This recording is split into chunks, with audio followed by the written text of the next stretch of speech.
In this tutorial, I'm going to be showing you how to create a simple glow effect on the edges and how to sharpen using the camera raw filter.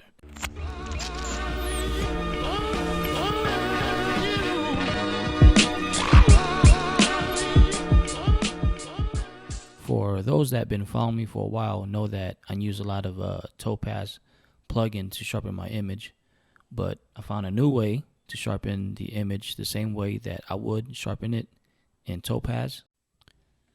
Alright, let's go ahead and make a copy. Hit Control J. Let's go to Filter, Camera Raw Filter. First thing you want to do is bring the texture all the way up. Clarity, maybe about 32. And then just play around with this. I'm going to lower that. So about right there. So texture 83, clarity 42. Just click OK. Now I want the sharpness only in certain spots. So what I'm going to do is go here, select the mask. I'm going to hit Control I to invert the mask. Select the brush. And then make sure the hardness all the way down. Size, I'm going to keep it at 600. And then make sure this is white. Now when you paint that in, we only can paint the spots that we want. Sharpen.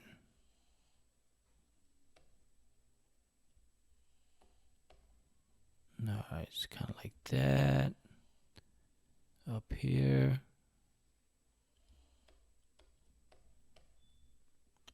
So before, after.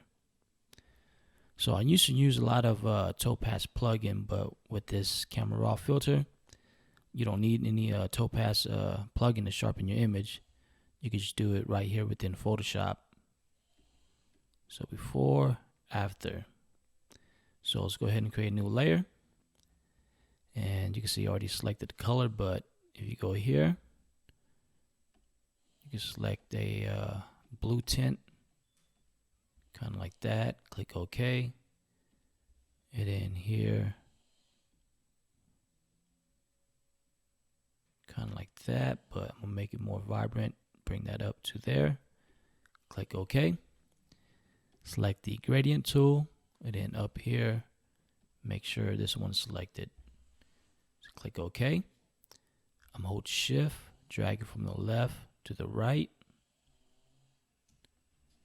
So make sure the blue is on the left and the pink is on the right. And let's change the blending mode to hard light. We'll bring that down to about maybe about 33.